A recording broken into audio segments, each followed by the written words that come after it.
ਪਿਆਰੇ ਬੱਚਿਓ, ਬੈਸ ਦੇ ਪੇਪਰ ਦੀ ਤਿਆਰੀ ਦੇ ਲਈ ਅੱਜ ਆਪਾਂ ਤੀਸਰੀ ਜਮਾਤ ਦੀ ਵਾਤਾਵਰਨ ਸਿੱਖਿਆ ਦੀ ਵਰਕਸ਼ੀਟ ਨੰਬਰ 2 ਕਰਾਂਗੇ, ਜਿਸ ਵਿੱਚ ਆਪਾਂ 11 ਤੋਂ 20 ਤੱਕ ਦੇ ਪ੍ਰਸ਼ਨ ਹੱਲ ਕਰਾਂਗੇ।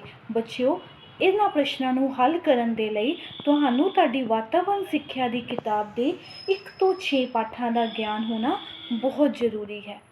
11 ਨੰਬਰ ਪ੍ਰਸ਼ਨ ਦੇਖੋ ਬੱਚਿਓ, ਇਹਨਾਂ ਵਿੱਚੋਂ ਕਿਸ ਦਰਖਤ ਦਾ ਪੱਤਾ ਵੱਡਾ ਹੁੰਦਾ ਹੈ?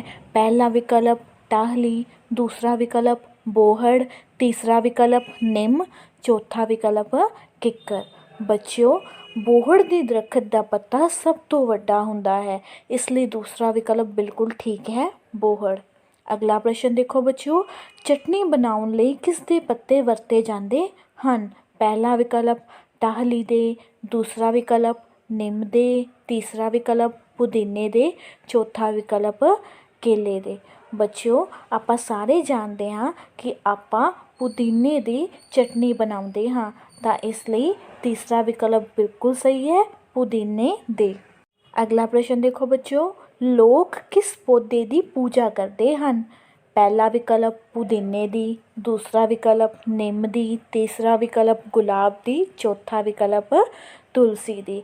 ਬੱਚਿਓ, ਲੋਕ ਤੁਲਸੀ ਦੇ ਪੌਦੇ ਦੀ ਪੂਜਾ ਕਰਦੇ ਹਨ, ਇਸ ਲਈ ਚੌਥਾ ਵਿਕਲਪ ਬਿਲਕੁਲ ਸਹੀ ਹੈ, ਤੁਲਸੀ ਦੀ। ਅਗਲਾ ਪ੍ਰਸ਼ਨ ਦੇਖੋ ਬੱਚਿਓ, ਕਿਸ ਪੌਦੇ ਦਾ ਫਲ ਮਸਾਲੇ ਦੇ ਰੂਪ ਵਿੱਚ ਵਰਤਿਆ ਜਾਂਦਾ ਹੈ? ਪਹਿਲਾ ਵਿਕਲਪ ਕੇਲੇ ਦਾ, ਦੂਸਰਾ ਧਨੀਏ ਦਾ, ਤੀਸਰਾ ਵਿਕਲਪ ਨਿੰਬੂ ਦਾ, ਚੌਥਾ ਵਿਕਲਪ ਅਮਰੂਦ ਦਾ। ਬੱਚਿਓ, ਆਪਾਂ ਸਾਰੇ ਜਾਣਦੇ ਹਾਂ ਕਿ ਆਪਾਂ ਘਰਾਂ ਵਿੱਚ ਧਨੀਏ ਦਾ ਮਸਾਲਾ ਵਰਤਦੇ ਹਾਂ, ਤਾਂ ਇਸ ਲਈ ਦੂਸਰਾ ਵਿਕਲਪ ਬਿਲਕੁਲ ਠੀਕ ਹੈ, ਧਨੀਏ ਦਾ।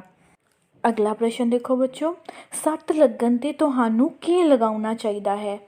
ਜੈਮ, ਨਮਕ, ਮਲਮ ਜਾਂ ਫਿਰ ਰਾਖ। ਬੱਚਿਓ, ਸੱਟ ਲੱਗਣ 'ਤੇ ਸਾਨੂੰ ਹਮੇਸ਼ਾ ਮਲਮ ਲਗਾਉਣੀ ਚਾਹੀਦੀ ਹੈ, ਇਸ ਲਈ ਤੀਸਰਾ ਵਿਕਲਪ ਬਿਲਕੁਲ ਠੀਕ ਹੈ, ਮਲਮ।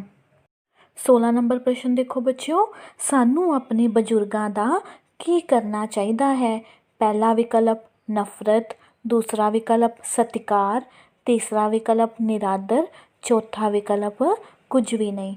ਬੱਚਿਓ, ਸਾਨੂੰ ਆਪਣੇ ਬਜ਼ੁਰਗਾਂ ਦਾ ਹਮੇਸ਼ਾ ਸਤਿਕਾਰ ਕਰਨਾ ਚਾਹੀਦਾ ਹੈ, ਇਸ ਲਈ ਦੂਸਰਾ ਵਿਕਲਪ ਸਤਿਕਾਰ ਬਿਲਕੁਲ ਠੀਕ ਹੈ। ਅਗਲਾ ਪ੍ਰਸ਼ਨ, ਲੜਕੀਆਂ ਨੂੰ ਸਕੂਲ ਭੇਜਣਾ ਡੈਸ਼ ਚੰਗੀ ਗੱਲ ਹੈ, ਮਾੜੀ ਗੱਲ ਹੈ, ਬੰਦ ਕਰ ਦੇਣਾ ਚਾਹੀਦਾ ਹੈ ਜਾਂ ਫਿਰ ਚਿੰਤਾ ਦੀ ਗੱਲ ਹੈ? ਬੱਚਿਓ, ਲੜਕੀਆਂ ਨੂੰ ਸਕੂਲ ਭੇਜਣਾ ਇੱਕ ਬਹੁਤ ਹੀ ਚੰਗੀ ਗੱਲ ਹੈ, ਇਸ ਲਈ ਪਹਿਲਾ ਵਿਕਲਪ ਚੰਗੀ ਗੱਲ ਹੈ, ਬਿਲਕੁਲ ਠੀਕ ਹੈ। 18 ਨੰਬਰ ਪ੍ਰਸ਼ਨ, ਬੈਟ ਦੀ ਵਰਤੋਂ ਕਿਹੜੀ ਖੇਡ ਖੇਡਣ ਲਈ ਕੀਤੀ ਜਾਂਦੀ ਹੈ?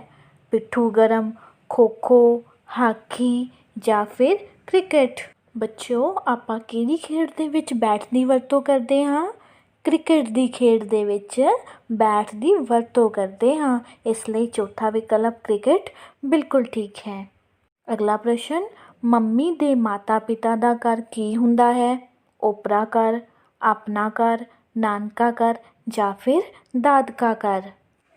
ਬੱਚਿਓ, ਤੁਸੀਂ ਆਪਣੀ ਮੰਮੀ ਦੇ ਮਾਤਾ ਪਿਤਾ ਦੇ ਘਰ ਜਾਂਦੇ ਹੋ ਨਾ, ਤਾਂ ਉਹਨੂੰ ਆਪਾਂ ਕੀ ਕਹਿੰਦੇ ਹਾਂ?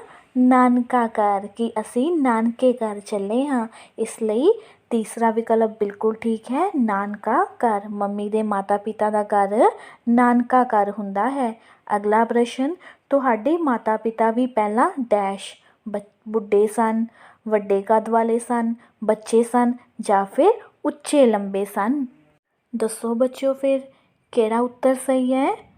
ਬਿਲਕੁਲ ਸਹੀ, ਤੁਹਾਡੇ ਮਾਤਾ ਪਿਤਾ ਵੀ ਪਹਿਲਾਂ ਬੱਚੇ ਸਨ, ਤੀਸਰਾ ਵਿਕਲਪ ਬਿਲਕੁਲ ਠੀਕ ਹੈ, ਬੱਚੇ ਸਨ। ਧੰਨਵਾਦ।